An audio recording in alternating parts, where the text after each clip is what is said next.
ओम नमः शिवाय। हर हर महादेव। प्रिय भक्तों, आप सभी भक्तों को नाग पंचमी की अनंत शुभकामनाएं। भक्तों, आज सावन मास के शुक्ल पक्ष की पंचमी तिथि है, जिसे नाग पंचमी के रूप में मनाया जाता है। इस दिन व्रत रखा जाता है तथा नाग देवता का पूजन किया जाता है, जिससे हमें नाग देवता तथा भगवान शिव दोनों का ही आशीर्वाद प्राप्त होता है। नाग पंचमी की पूजा सुबह के समय ही करना चाहिए।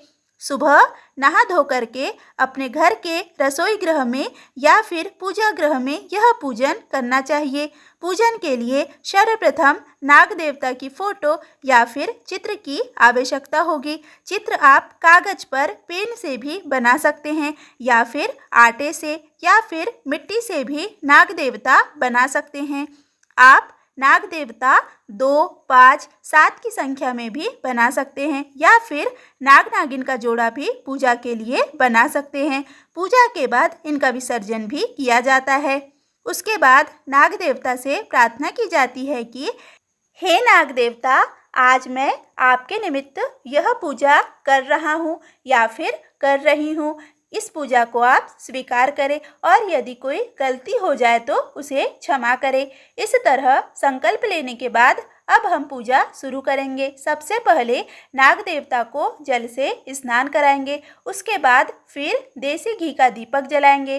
दीपक जलाने के बाद हमें सभी को वस्त्र समर्पित करना है, तो हम कलावा यानी मौली समर्पित कर देंगे। इसके बाद हमें तिलक लगाना है, तो रोली से भी आप तिलक लगाएंगे और चंदन से भी तिलक जरूर लगाएं, क्योंकि नाग देवता को खुशबू बहुत प्रिय होती है और चंदन में खुशबू होती है। नाग देवता को वैसे भी चंदन अति प्रिय है, तो चंदन का तिलक आप जरूर लगाएं। साथ ही जो दिया हमने जलाया है, दिए पर भी हम तिलक लगा देंगे। इसके बाद फिर हम तिलक के ऊपर अक्षत यानी चावल समर्पित करेंगे। साथ ही फूल समर्पित करेंगे, क्योंकि फूल में भी खुशबू होती है और नाग देवता को खुशबू बहुत प्रिय होती है। तो जो भी फूल मिल जाए वो फूल हम समर्पित कर देंगे। इसके बाद भोग समर्पित करेंगे। तो देखिए, भोग में आप कच्चा दूध जरूर समर्पित कीजिएगा। गर्म किया हुआ दूध नहीं होना चाहिए, कच्चा दूध होना चाहिए। उसके बाद मिठाई समर्पित करना चाहिए। मिठाई ना हो तो गुड़ चीनी का प्रयोग भी आप कर सकते हैं। इसके साथ ही जल समर्पित कर देंगे। दक्षिणा जरूर समर्पित करनी है, क्योंकि दक्षिणा पूजा में हुई कमियों को पूरा करती है। इसके बाद देखिए, अगर आप नाग पंचमी का व्रत करते हैं तो इस टाइम पर आप व्रत कथा सुन लीजिएगा। हाथ में फूल लेकर या चावल लेकर हम व्रत कथा सुन लेंगे, जो कि इसी वीडियो में हम आगे सुनेंगे। कथा सुनने के बाद जो फूल और चावल हमने लिए हैं वो हम नाग देवता को समर्पित कर देंगे और थोड़े जल के लोटे में भी डाल देंगे। अगर आपने व्रत नहीं किया है तो भी आप व्रत कथा का श्रवण करें, इससे आपको पूजा का पूरा फल मिलेगा। फिर हम सारी चीज़ें समर्पित करने के बाद धूप दीप दिखाकर आरती करेंगे। इसी तरह से नाग पंचमी की जो पूजा है वह पूर्ण हो जाएगी। अब देखिए, नाग पंचमी का जो दिन है वह काल सर्प दोष निवारण के लिए बहुत ही उत्तम होता है। पूरे साल में ये एकमात्र ऐसा दिन होता है जिस दिन काल सर्प दोष का निवारण किया जाता है। अगर किसी पर भी काल सर्प दोष है तो नाग पंचमी के दिन नाग नागिन का जोड़ा बनाया जाता है। अपनी श्रद्धा के अनुसार चांदी का, पीतल का, तांबे का जोड़ा बना लेते हैं और फिर मंदिर में जाकर भगवान शिव शंकर पर यह नाग नागिन का जोड़ा चढ़ाया जाता है। वहाँ पर पंडित होते हैं जो इस पर चढ़ावे को स्वीकार करते हैं। सावन मास के शुक्ल पक्ष की जो पंचमी तिथि है, यह दिन काल सर्प दोष निवारण के लिए बहुत ही उत्तम है। तो अगर आप चाहे तो काल सर्प दोष का निवारण इस दिन कर सकते हैं। प्रिय भक्तों, अब हम आगे के वीडियो में नाग पंचमी की पौराणिक कथा का श्रवण करेंगे। बोलिए नाग देवता की जय, उमापति महादेव की जय, शिव परिवार की जय। प्राचीन काल में एक सेठ जी के 7 पुत्र थे। सातों के विवाह हो चुके थे। सबसे छोटे पुत्र की पत्नी श्रेष्ठ चरित्र की विदुषी और सुशील थी। एक दिन बड़ी बहू ने घर लीपने को पीली मिट्टी लाने के लिए सभी बहुओं को साथ चलने को कहा, तो सभी धलिया और खुरपी लेकर मिट्टी खोदने चली गई। वहां पर उन्हें एक सर्प दिखाई दिया जिसे बड़ी बहू खुरपी से मारने लगी। यह देखकर छोटी बहू ने उसे रोकते हुए कहा, इसे मत मारो, यह बेचारा निरपराध है। यह सुनकर बड़ी बहू ने उसे नहीं मारा। तब सर्प एक ओर जा बैठा। तब छोटी बहू ने उससे कहा, हम अभी लौट कर आती है, तुम यहाँ से जाना मत। यह कहकर वह सबके साथ मिट्टी लेकर घर चली गई और वहाँ कामकाज में फंसकर सर्प से जो वादा किया था उसे भूल गई। उसे दूसरे दिन वह बात याद आई तो सबको साथ लेकर वह वहाँ पहुँची और सर्प को उस स्थान पर बैठा देखकर बोली, सर्प भैया नमस्कार। सर्प ने कहा, तू भैया कह चुकी है इसीलिए तुझे छोड़ देता हूँ, नहीं तो झूठी बात कहने के कारण तुझे अभी डस लेता हूँ। वह बोली, भैया मुझसे भूल हो गई, मैं उसकी आपसे क्षमा मांगती हूँ। पर सर्प बोला, अच्छा तू आज से मेरी बहन हुई और मैं तेरा भाई हुआ, तुझे जो मांगना है मांग ले। वह बोली, भैया मेरा कोई भाई नहीं है, अच्छा हुआ जो आप मेरे भाई बन गए। कुछ दिन व्यतीत होने पर वह सर्प मनुष्य का रूप लेकर उसके घर आया और बोला कि मेरी बहन को भेज दो। सबने कहा कि इसका तो कोई भाई नहीं था। वह बोला, मैं दूर के रिश्ते में इसका भाई हूँ, बचपन से ही बाहर चला गया था। उसके विश्वास दिलाने पर घर के लोगों ने छोटी बहू को उसके साथ भेज दिया। उसने मार्ग में बताया कि मैं वही सर्प हूँ, इसलिए तू डरना मत और जहाँ चलने में कठिनाई हो वहाँ पर मेरी पूँछ पकड़ लेना। उसने कहे अनुसार ही किया और इस प्रकार वह उसके घर पहुंच गई। वहां के धन ऐश्वर्य को देखकर वह चकित हो गई। एक दिन सर्प की माता ने उससे कहा, मैं एक काम से बाहर जा रही हूँ, तू अपने भाई को ठंडा दूध पिला देना। उसे यह बात ध्यान न रही और उसने गर्म दूध पिला दिया जिसमें उसका मुख जल गया। यह देखकर सर्प की माता बहुत क्रोधित हुई, परंतु सर्प के समझाने पर वह शांत हो गई। तब सर्प ने कहा कि अब बहन को उसके घर भेज देना चाहिए। तब सर्प और उसके पिता ने उसे बहुत सा सोना चांदी जवाहरात वस्त्र आभूषण आदि देखकर उसके घर पहुंचा दिया। इतना ढेर सारा धन देखकर बड़ी बहू ने ईर्ष्या से कहा, भाई तो बड़ा धनवान है, तुझे तो उससे और भी धन मांग कर लाना चाहिए। सर्प ने यह वचन सुना तो सब वस्तुएं सोने की लाकर दे दी। यह देखकर बड़ी बहू ने कहा, झाड़ने की झाड़ू भी सोने की होनी चाहिए। तब सर्प ने झाड़ू भी सोने की लाकर रख दी। सर्प ने छोटी बहू को हीरा मणियों का एक अद्भुत हार दिया। उसकी प्रशंसा उस देश की रानी ने भी सुनी और वह राजा से बोली, सेठ की बहू का हार यहाँ आना चाहिए। राजा ने मंत्री को हुक्म दिया कि उससे वह हार लेकर शीघ्र उपस्थित हो जाओ। मंत्री ने सेठ जी से जाकर कहा कि महारानी जी छोटी बहू का हार पहनेंगी, वह उससे लेकर मुझे दे दो। सेठ जी ने डर के कारण छोटी बहू से हार मांगकर दे दिया। छोटी बहू को यह बात बहुत बुरी लगी। उसने अपने सर्प भाई को याद किया और आने पर प्रार्थना की, भैया रानी ने हार छीन लिया है, तुम कुछ ऐसा करो कि जब वह हार उसके गले में रहे तब तक के लिए सर्प बन जाए और जब वह मुझे लौटा दे तब हीरो और मणियों का हो जाए। सर्प ने ठीक वैसा ही किया। जैसे ही रानी ने हार पहना वैसे ही वह सर्प बन गया। यह देखकर रानी चीख पड़ी और रोने लगी। यह देखकर राजा ने सेठ के पास खबर भेजी कि छोटी बहू को तुरंत भेजो। सेठ जी डर गए कि राजा न जाने क्या करेगा। वे स्वयं छोटी बहू को साथ लेकर उपस्थित हुए। राजा ने छोटी बहू से पूछा, तूने क्या जादू किया है, मैं तुझे दंड दूंगा। छोटी बहू बोली, राजन दृष्टता क्षमा करे, यह हार ही कुछ ऐसा है कि मेरे गले में हीरे और मणियों का रहता है और दूसरे के गले में सर्प बन जाता है।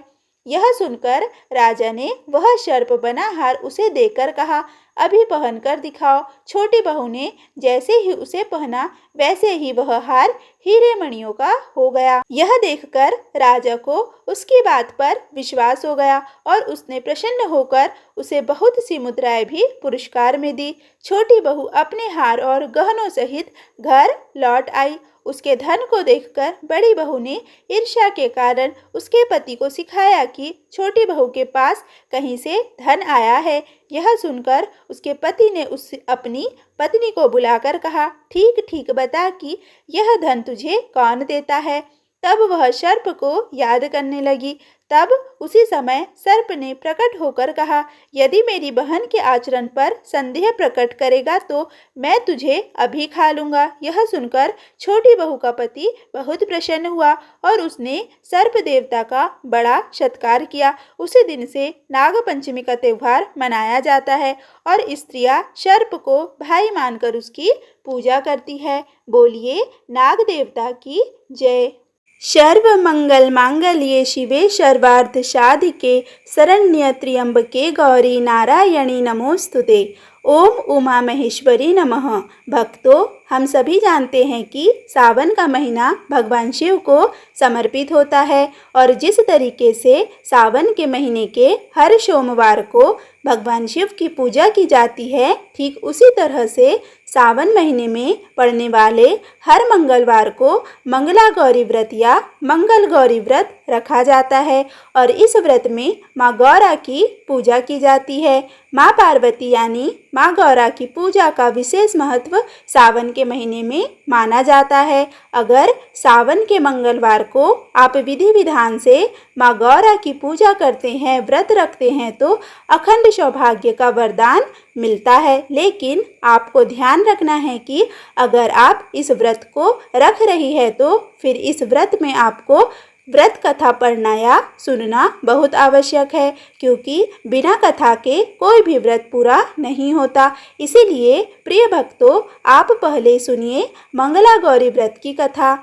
पौराणिक कथा के अनुसार एक समय की बात है, एक शहर में धर्मपाल नाम का एक व्यापारी रहा करता था। उसकी पत्नी बहुत सुंदर थी और उसके पास बहुत सारी धन संपत्ति थी, लेकिन उसकी कोई संतान न होने के कारण वे दोनों पति पत्नी बहुत दुखी रहा करते थे। बहुत पूजा पाठ करने के बाद आखिरकार उनके घर में एक पुत्र का जन्म हुआ, लेकिन उस पुत्र के जन्म के साथ ज्योतिषियों ने कह दिया कि वह अल्पायु है और 16 वर्ष का होते ही सांप के काटने से उसकी मृत्यु हो जाएगी। ज्योतिषियों की यह बात सुनकर पति पत्नी बहुत दुखी हो गए, लेकिन उन्होंने इसे अपने पुत्र का भाग्य मान लिया। उन्होंने 16 वर्ष की आयु से पहले ही अपने बेटे का विवाह एक सुकन्या से कर दिया। उस कन्या की माता माँ मंगला गौरी का व्रत रखा करती थी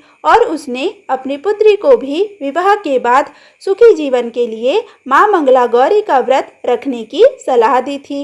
विवाह के बाद कन्या ने ससुराल आकर विधि विधान से मंगला गौरी व्रत किया और माँ गौरी की पूजा की, जिसके परिणाम स्वरूप उसे अखंड सौभाग्यवती होने का आशीर्वाद प्राप्त हुआ और उस सेठ धर्मपाल के पुत्र की आयु भी बढ़ गई और उसे दीर्घायु होने का वरदान भी मिल गया। इस कारण से मंगला गौरी व्रत की मान्यता और अधिक बढ़ गई। मान्यता है कि तभी से मंगला गौरी व्रत रखा जाने लगा। इस व्रत के पुण्य प्रभाव से अखंड सौभाग्य की प्राप्ति होती है। संतानहीनों को संतान सुख प्राप्त होता है। अगर इस व्रत को कुंवारी कन्याएं रखती है तो उन्हें मनवांछित जीवन साथी की प्राप्ति होती है। जो भी महिलाएं उपवास का पालन पूर्ण नहीं कर सकती, वह कम से कम पूजा तो आज के दिन कर ही सकती है। इस कथा को सुनने के बाद विवाहित महिला अपनी सास को और नंद को 16 लड्डू देती है। इसके बाद वह इसी प्रसाद को ब्राह्मण को भी देती है। इस विधि को पूरा करने के बाद व्रती महिला 16 बाती वाले दिए से माँ गौरी की आरती उतारती है। व्रत के दूसरे दिन यानी बुधवार को मंगला गौरी माँ की प्रतिमा को नदी या तालाब में विसर्जित कर देती है। व्रत वाले दिन मिट्टी से माता गौरा की प्रतिमा बनानी चाहिए, जिसका विसर्जन अगले दिन कर दिया जाता है।